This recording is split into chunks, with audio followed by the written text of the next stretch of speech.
This week on First Look, I square off with UFC champ Miesha Tate over who's got the cooler job. Okay, tap it out.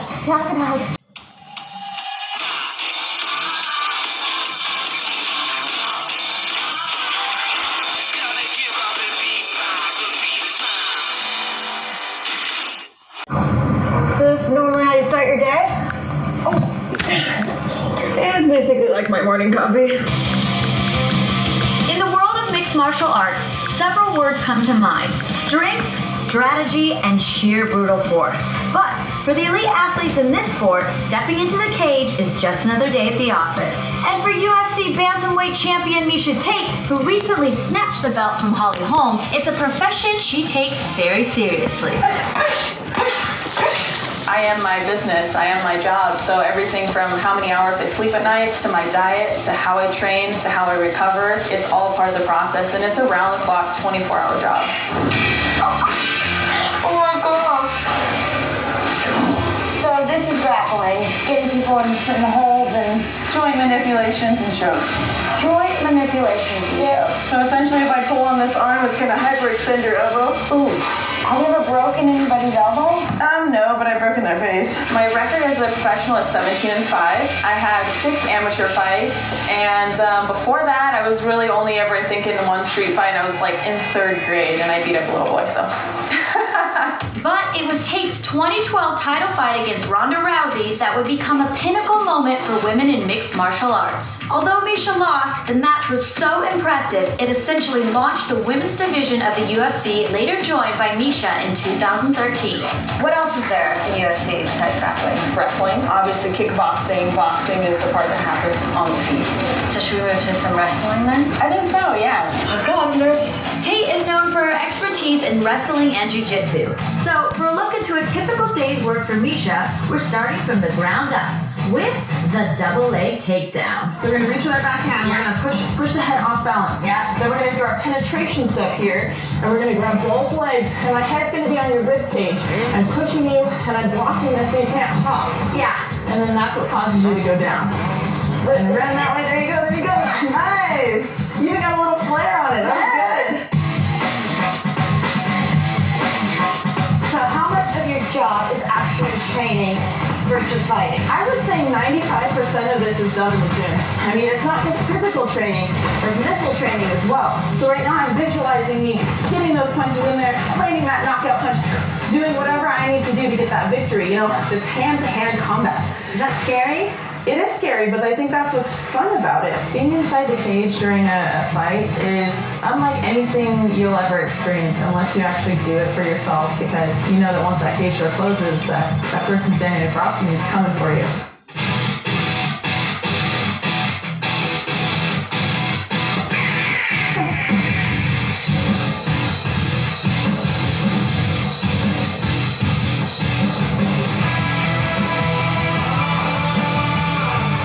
Martial arts is like human chess, honestly. There's a lot of strategy that goes into it. It's not just about punching someone in the face. You know, it's about creating the angle to punch someone in the face. To mix your takedowns with your striking and put them in a place where they're not prepared to hang with you. Oh, okay. Tap it out. Oh my god. I cannot believe that is a day of your life. So this is your office and this is what you do. Actually, that's only half a day of my life. Sweet baby Jesus.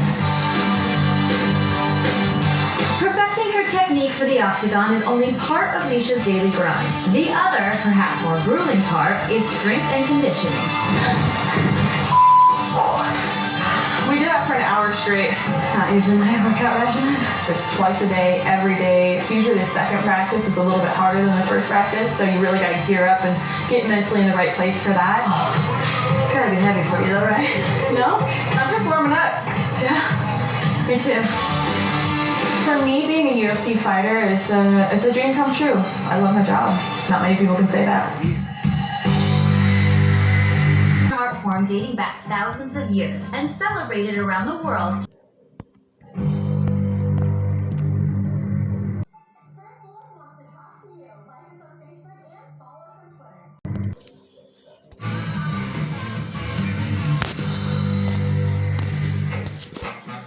When you think cool jobs, few are cooler than the one I'm about to take a crack at. More than a profession, ice sculpting is an art form dating back thousands of years and celebrated around the world to this day. So tonight I'm going to see what all the hype is about at the country's oldest ice sculpting company, Nadeau's Ice Sculptures near Chicago, Illinois. All right, so is this what I'm working with today? Today we're going to give you 2 blocks to play with, and each one weighs 300 pounds. To a novice like me, this just looks like a chunk of frozen water. But to Jim Nadeau and his team of master carvers, it's a canvas with endless possibilities. Ice sculpting has taken a major leap forward with technology. We can do so many things that we couldn't do just even a few decades ago. You can create anything out of ice that you can do out of any other building materials. It could be a 40-foot train or a skyscraper. What am I going to do today? Well, hopefully you'll be making a Chicago skyline. Hopefully. Sculpting time. And showing me the ropes is master carver Hawk. That is a big baby. Hawk, how'd you get that name, Hawk? Well, I come from a big family of 13, and everybody had a nickname. Can I have a cool nickname? Sure, we call you the Ice Kitten. I like that. That fits. This is a skyline that we'll be working on today. So you always do that? You draw it out on the ice first? Yes. As like a sketch. So did you go to art school? No, but I went to culinary school. This was part of my training. Is it common for ice sculptors to go to culinary school? Oh, yes. Yeah. All of them do go to culinary school, just because you need to know the basics and then you take it to the next level. Do you need the visual? Yes, that's perfect, just like Can you do that. some Vanna White? Yes, the Ice Kitten is helping the Iceman. Does it take a lot of pressure or just go for it? No, you just, Is that alright? perfect. Chainsaw time. How do I look, Hawk? Fantastic.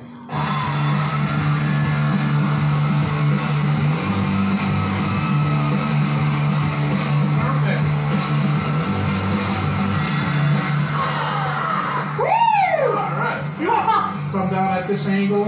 As we cut the ice, we'll pull those blocks out. I'm getting into this, Hawk.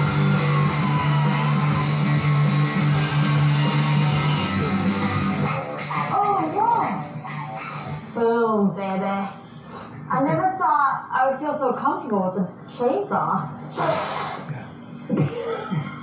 Make sure it's started before Yeah. you plunge into it. It's good to know.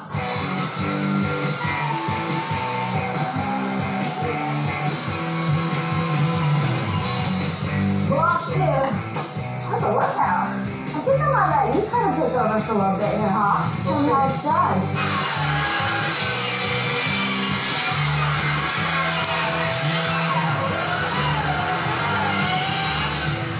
Wow. That was cool. Smash it. Good. That was awesome. Now we're going to fuse a couple pieces of ice together. We're going to use this hot plate that melts the ice. You can slide it out. And then I'll just freeze They together. freeze together. Hawk, Yes? these power tools are reminding me of naughty things. And I feel dangerous over here being an ice kitten with naughty power tools. We have a dusting of dry ice and voila! That is frozen together. With our building blocks in place, it's time for details.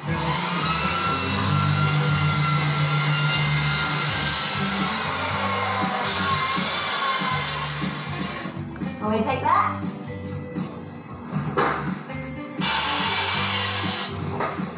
Smash! Smash! Yeah, I think that's my favorite part. We've done a couple of buildings, so I'm going to let you go ahead and do some windows.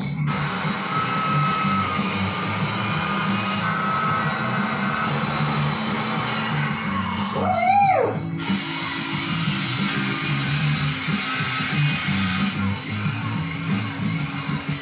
Eyes are showing off.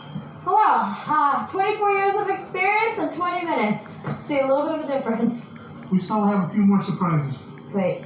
So we're going to apply that right on top here. Yep. Okay. Move it around a couple times. And then you can pull that off. Okay. Stick this right here. Frozen and stuck on there just right. You're just going to take some of that snow off. Okay. Just real nice and gentle. I'm going to give you one of the world's oldest tools. And, Is it a power tool? well, let's just say my mom used to use it a lot. Hey now. And I'm going to give you an old-fashioned iron. Oh, wow. Apply that right here so you can see what's underneath it. Uh-oh, something's starting to appear. Da-da-da. First look, baby. When people see it, they have an immediate attraction to it. We do a lot of events where people may not remember anything about the event. The ice carvings they'll talk about for the next 20 or 30 years. Hawk, I gotta say, you got one cool job. Thank you, Ashley. Coming up, She's adorable. Here? Yeah.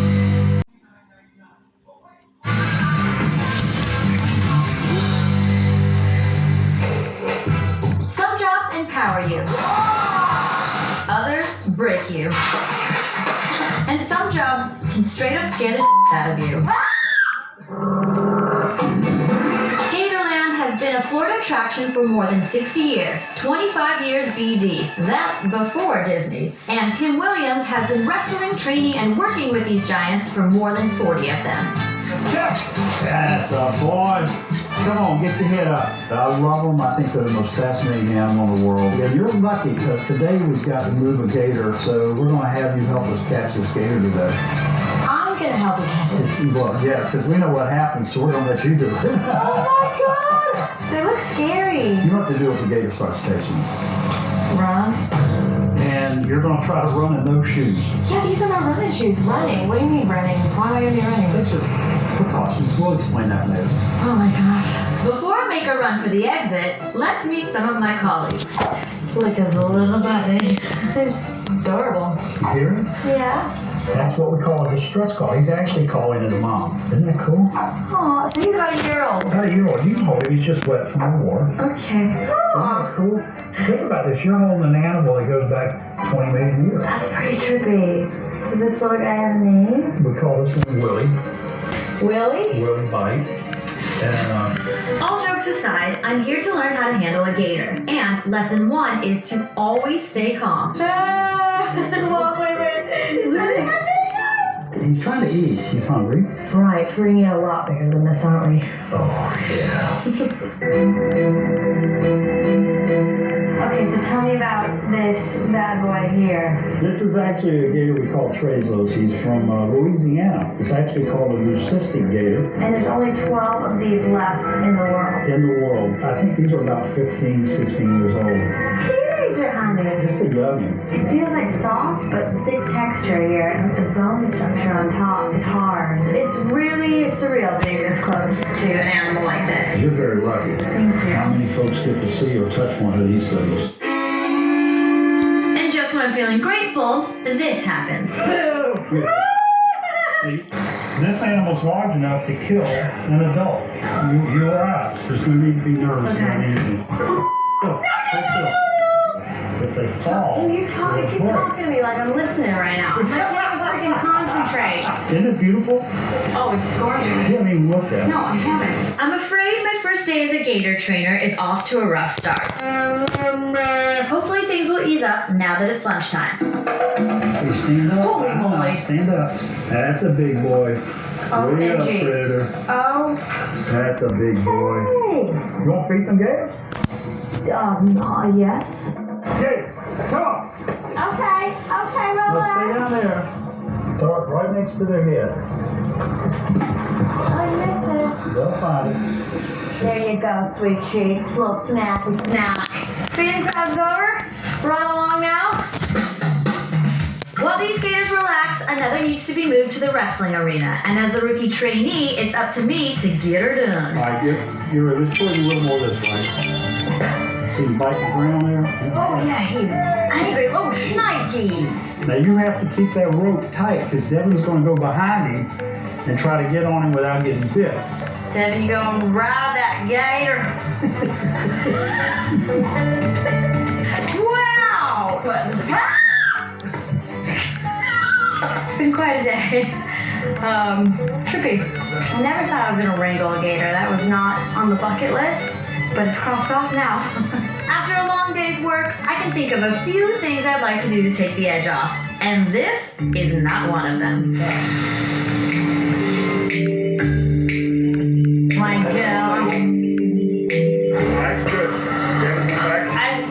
be. You know what I mean? I'm alright. I'm alright! You good? Yeah, can I get off now, please? Being a gator trainer isn't exactly a walk in the park. So before this day gets any more unnerving, I'm gonna tackle something that's a little more my speed. Go for it.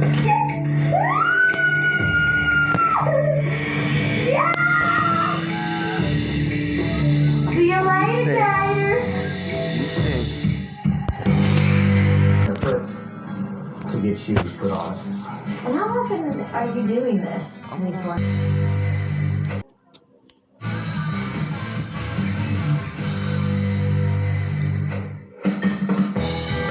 The mighty thoroughbred is a fast, agile, spirited breed. But like most athletes, these horses would be nowhere without their shoes, especially in the race for the Triple Crown. The 37-year wait is over. American Pharoah has won the Triple Crown. And keeping these famous hooves trim and comfortable for the last 22 years is Kentucky's own Dwayne Ragland. You're a farrier, but you're also a bit of a blacksmith, aren't you? Yeah, farriers pretty much can just only tack on shoes. I kind of like the terminology of blacksmith because I can go outside the box a little bit and make shoes. Plus it sounds a little bit Yeah, more hardcore. Yeah. And so what are these made out of? So quite light. On our brood mares and stallions, we'll use steel, and on our race horses, we'll use an aluminum shoe. A horse's success, a lot of it has to do with your blacksmith, your farrier. The old saying is, no foot, no horse. Without the foot and a sound horse, then you will not get to the Derby. And does it take some serious horsepower? It takes a little bit of that. exactly. It takes a little bit of twerking and torquing to get that thing together. Twerking and torquing. But before banging it out, first we need to do a little grinding. What am I doing though? What's my Just goal? getting that, just cleaning that off Soften it just up a a little bit. bit. Yep. More.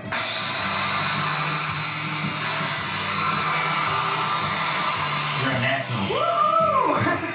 Let's talk all that. Oh yeah. This is called a straight bar. Straight bar. Because it goes straight across. What it helps the foot to do is sustain all the concussion. Primarily, I'll use this type on maybe a racehorse. If he's hurting in the toe or he's hurting wherever, this gives him a lot more solid platform. So what we want to do here is we want to heat the shoe before we start adding our rod to it. I'm going to do this side. Okay. And I'm going to let you attempt the other side. Holy moly, yeah. You ready? I mean, is my side looking like yours?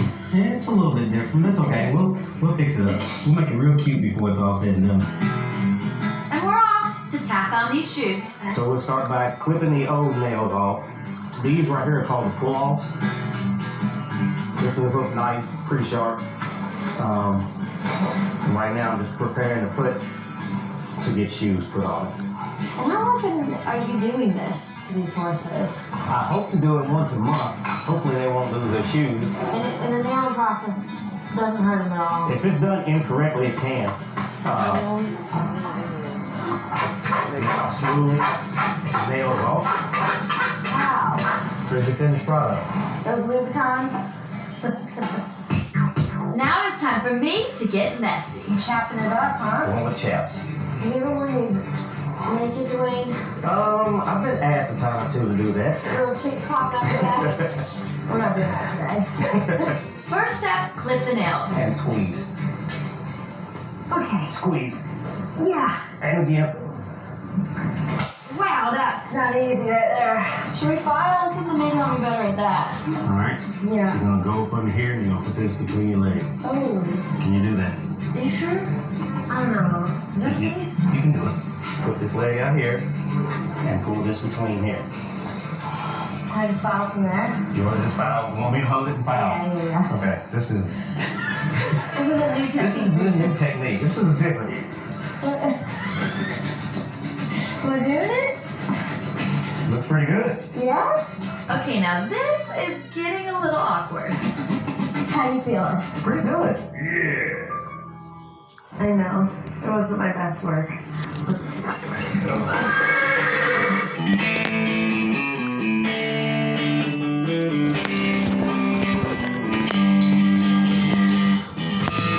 There's nothing better than new shoes in my world. That's for sure. Do you think you have a cool job? To me, it doesn't seem that cool, but everybody seems fascinated about it, so I guess it is pretty cool. I think it's cool.